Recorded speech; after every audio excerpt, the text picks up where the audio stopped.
ഇന്ന് ബ്രേക്ക്ഫാസ്റ്റിന് പാലപ്പവും വെജിറ്റബിൾ സ്റ്റൂവും ആണ്. കൊച്ചിയിലൊക്കെ ഇതിന് ഇഷ്ടു എന്നൊക്കെ പറയാറുണ്ട്. അവിടെ ഉണ്ടാക്കുന്ന ആ ഒരു രീതിയിൽ നിന്ന് കുറച്ച് വ്യത്യാസമായിട്ട് ഞാൻ കുറച്ച് ഇഞ്ചി വെളുത്തുള്ളിയും പച്ചമുളകും ഒക്കെ ചേർക്കാറുണ്ട്. അപ്പോൾ ഒരു കുക്കറിലേക്ക് നമ്മുടെ പട്ട ഗ്രാമ്പൂ എല്ലാം പൊട്ടിച്ച് അരിഞ്ഞു വെച്ചിരിക്കുന്ന കിഴങ്ങും ക്യാരറ്റും പച്ചമുളക് ഇഞ്ചി വെളുത്തുള്ളി എല്ലാം ചേർത്ത് വേവിച്ചെടുക്കുന്നുണ്ട്. വേറൊരു പാനിലേക്ക് കുറച്ച് നെയ്യ് ചേർത്ത് കൊടുത്ത് നമ്മുടെ കാഷ്യൂനട്ടും കിസ്മിസും ചേർത്ത് അതിലേക്ക് ഒരു കുറച്ച് മൈദാപ്പൊടി കൂടി ചേർത്തൊന്ന് റോസ്റ്റ് ചെയ്തെടുക്കുന്നുണ്ട്. ഇനി നമ്മുടെ വെന്തിരിക്കുന്ന കൂട്ട് അതിലേക്ക് ചേർത്ത് ആവശ്യത്തിന് ഉപ്പും ചേർത്തിട്ട് തേങ്ങാപ്പാലും ചേർത്തെടുത്താൽ നമ്മുടെ സ്റ്റൂ റെഡി ആയിട്ടുണ്ട്. എനിക്ക് തോന്നുന്നു ക്രിസ്മസിനൊക്കെ എല്ലാ വീടുകളിലും ഈ ഒരു കറി ഉണ്ടാക്കാറുണ്ട്. ആമിക്ക് ഭയങ്കര ഇഷ്ടമാണ്, കാരണം അധികം എരിവും വരുന്നില്ല, നല്ലൊരു മണവും ടേസ്റ്റും ഒക്കെ ഉള്ളതുകൊണ്ട് ആമിയുടെ ഫേവറേറ്റ് ആയിട്ടുള്ളൊരു കറിയാണ്.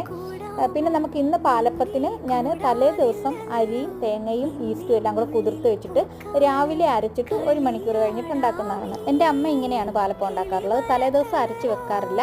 അപ്പോൾ ഇങ്ങനെ ഉണ്ടാക്കുമ്പോഴത്തേക്കും പാലപ്പത്തിന് അധികം പുളിപ്പുണ്ടാവത്തില്ല.